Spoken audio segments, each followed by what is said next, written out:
fear of hell by itself saves nobody. You can scare people away from hell. You cannot scare them into heaven.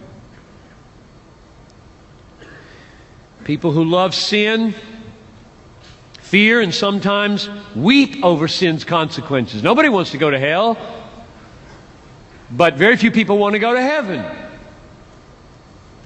except the heaven they create. Virgins, fresh virgin to have sex with every day for the rest of eternity. Or golf, eternal golf. Or mom, or a brother you loved, gone before you.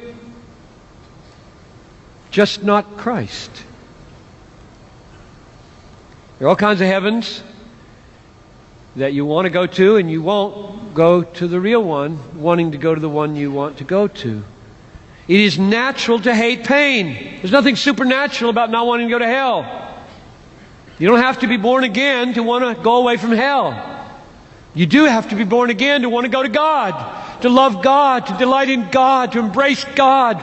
That you have to be born again to do. Nobody loves God as God. Nobody loves the cross. Nobody loves Christ.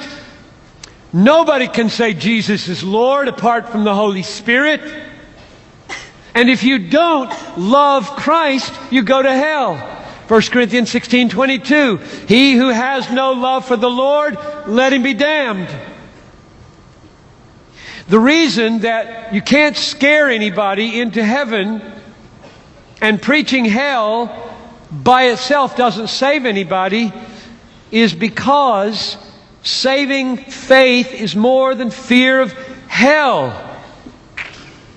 Saving faith is not just embracing Jesus as a deliverer and then saying to Him, thank you very much, but I don't want to spend time with you.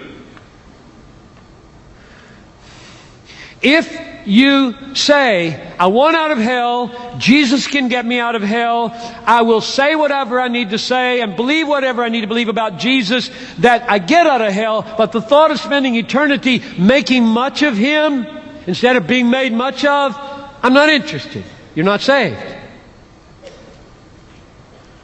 Saving faith doesn't embrace Jesus as a deliverer and stiff-arm Him as a treasure. It doesn't. Test yourself. Are you in the Lord? Do you love the Lord? Is He precious to you? Have your affections been transformed so that He is more to you than those things?